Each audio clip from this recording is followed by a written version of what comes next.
નમસ્કાર મિત્રો, welcome to Thakor study. આજના ટોપ 10 મહત્વપૂર્ણ કરંટ અફેર્સ। મિત્રો, વિડીયો સારો લાગે તો લાઇક કરજો અને ચેનલને સબસ્ક્રાઇબ કરજો। પ્રશ્ન 1, લગભગ 12,000 વર્ષોમાં કયા દેશનું હેલી-ગુબ્બી જ્વાળામુખી તાજેતરમાં પહેલીવાર ફાટ્યો હતો? તો જવાબ છે ઇથિયોપિયાનો જ્વાળામુખી ફાટ્યો હતો। મિત્રો, પરીક્ષામાં પૂછાય કે ઇથિયોપિયામાં હેલી-ગુબ્બી નામનો જે જ્વાળામુખી તાજેતરમાં ફાટી નીકળ્યો તે કેટલા વર્ષે ફાટી નીકળ્યો? તો લગભગ 12,000 વર્ષે ફાટી નીકળ્યો। અને મિત્રો, પરીક્ષામાં એ પૂછાય કે હેલી-ગુબ્બી નામનો જ્વાળામુખી કયા દેશમાં છે? તો ઇથિયોપિયામાં।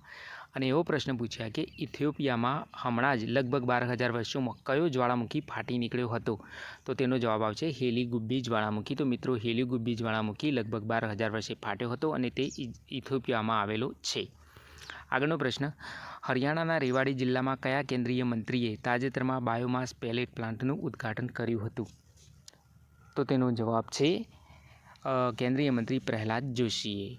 આગળનો પ્રશ્ન, તાજેતરમાં મહિલાઓ વિરુદ્ધ હિંસા નાબૂદી માટે આંતરરાષ્ટ્રીય દિવસ 2025 ક્યારે ઉજવવામાં આવ્યો હતો? તો જવાબ છે 25 નવેમ્બરના રોજ મહિલાઓ વિરુદ્ધ હિંસા નાબૂદી માટે આંતરરાષ્ટ્રીય દિવસ ઉજવવામાં આવ્યો હતો। આગળનો પ્રશ્ન, તાજેતરમાં કયા દેશે મહિલા કબડ્ડી વર્લ્ડ કપ 2025 જીત્યો હતો? તો જવાબ છે ભારતે। તાજેતરમાં બંધારણ દિવસ 2025 ક્યારે ઉજવવામાં આવ્યો? તો જવાબ છે 26 નવેમ્બરના રોજ બંધારણ દિવસ 2025 ઉજવવામાં આવ્યો। મિત્રો, દર વર્ષે 26 નવેમ્બરના રોજ બંધારણ દિવસ ઉજવવામાં આવે છે। મોસ્ટ ઇમ્પોર્ટન્ટ છે, તમારે યાદ રાખવાનું છે। તાજેતરમાં ભારત વેપાર પ્રમોશન સંગઠનના પ્રમુખ તરીકે કોને નિયુક્ત કરવામાં આવ્યા છે? તો જવાબ છે જાવેદ અશરફને। ભારત વેપાર પ્રમોશન સંગઠનના પ્રમુખ બન્યા છે જાવેદ અશરફ। તાજેતરમાં કયા દેશે ડેવિસ કપ જીત્યો? તો ડેવિસ કપ જીતનારી ટીમ કઈ 2025માં? તો ઇટાલી। ડેવિસ કપ કઈ રમત સાથે સંકળાયેલો છે? તો ડેવિસ કપ એ ટેનિસની રમત સાથે સંકળાયેલો છે અને 2025નો ડેવિસ કપ ઇટાલીએ જીત્યો છે।